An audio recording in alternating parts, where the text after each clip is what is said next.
So I think about the standard story that happens in academia. Person pushes away the outside world for a very long time. This person perhaps does things that they would necessarily not be proud of so that they can prioritize getting work done. And, whatever that you might think about in terms of the actions that they perform, that's what they do. They push it away because it takes a lot of effort and time to do things that are that are solitary and that require you to think. And so they essentially become very isolated. And then after 20 years of doing this, perhaps it's 40 years or 50 years of doing this, then we celebrate them. We say that wasn't what you actually did a remarkable thing to do? Aren't you doing the right thing? And you're doing everything perfectly well. And I think about like how unusual that story actually is. Um, Not only in the sense of, who is capable of actually doing that. That's what I think about. Who is capable of doing that? It generally fits a general stereotype, I guess. You could probably find and identify that particular stereotype.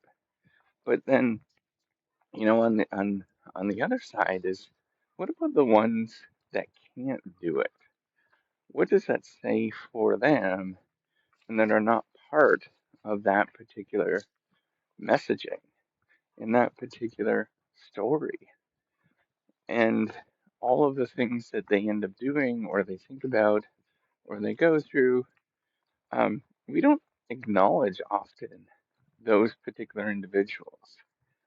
And I think about that all the time now as like this incentive structure. So where I'm going with this, I think this incentive structure is a bit strange, and um, it's something that I think we ought to change, that we ought to do something with. Um, we need to sort of figure out how are we actually going to deal with this, because this is not necessarily what human beings actually do naturally. Um, and we have to think about how are we going to how are we actually going to build something that is much more natural and that is a lot more accommodating? And we can sort of keep with that story, and that's how things are actually going to be indefinitely, or we can start chipping away on things that more reflect what most people can actually do. Now, I think even if we were to make a lot of positive changes um, within the career, I think that this sort of structure will still happen. I think that is pretty natural um, in terms of we can't change that, but what we can possibly change is providing more support, helping out those that don't necessarily fit that particular mold,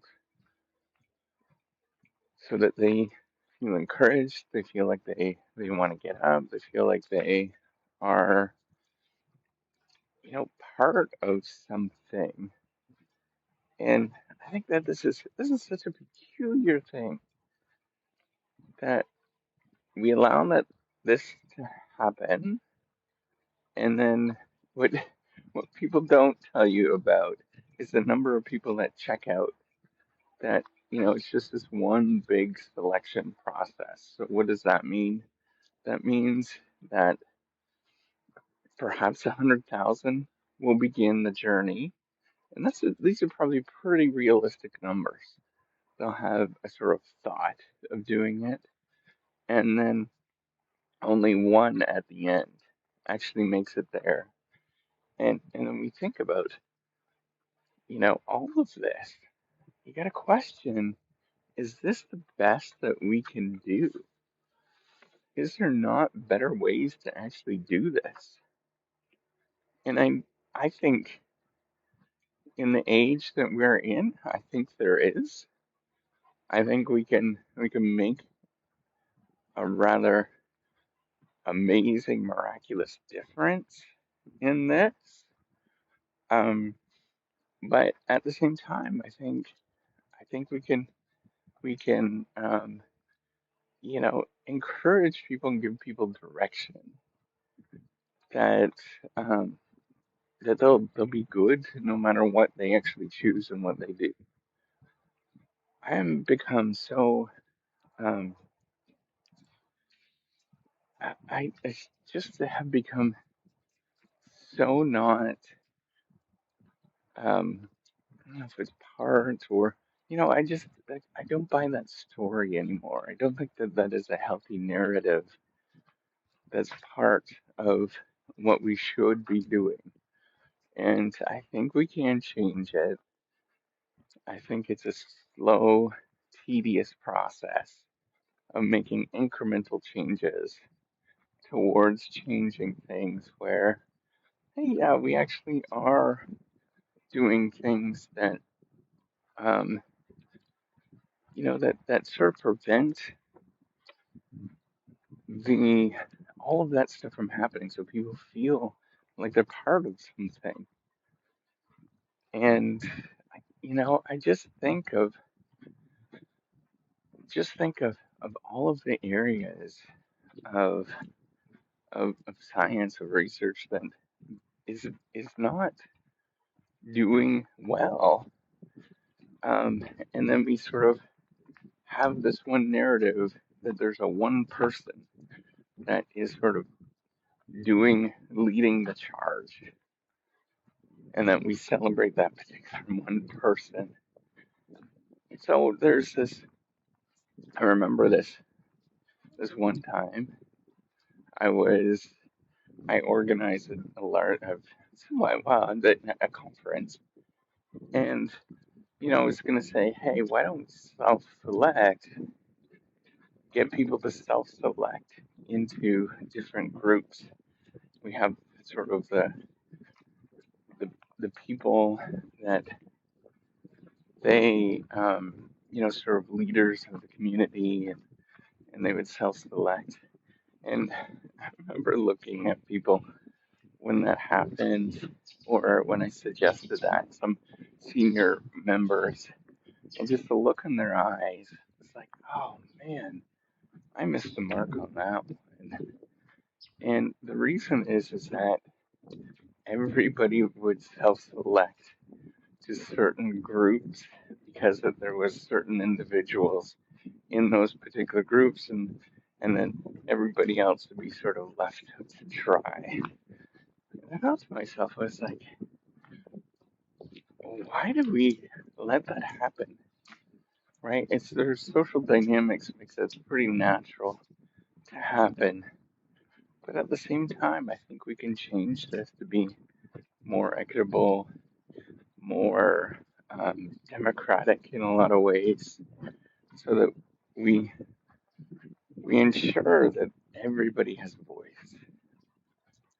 Um, I think that's where I want to stop, and hopefully this reciprocity project, in terms of what I'm doing, allows people to sort of hear that they're not the only one. It takes a lot of courage to get up and to say this stuff out loud. It's interesting for the number of people that I ask to get support, um, and somebody does something. There's 10 that are silent because they don't feel comfortable talking about it. Um, or at least 10 that are silent, probably more than that, because they don't feel comfortable openly talking about this kind of issues. So, um, I just want to say you're doing all right. Um, that there's a lot that we can do and none of these things are going to change overnight. That these are slow, steady processes that we can incrementally change. But I strongly believe with software, with community action, with things like machine learning and things like that, that we can add a lot of benefit to our life to reverse some of these trends. But we have to act on it. We actually have to do it. And if we don't, then all of these patterns just persist. And then we really don't get anywhere. So I think we can make some positive change by actually making changes. Some of these changes might not be positive, they might be frustrating, but we have to have the intention to actually get there. And without that intention, nothing happens. All right, take care and have a wonderful day.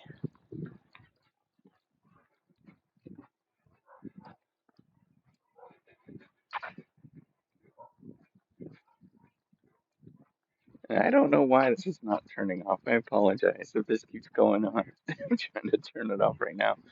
I'm walking outside and it's cold, and I think my fingers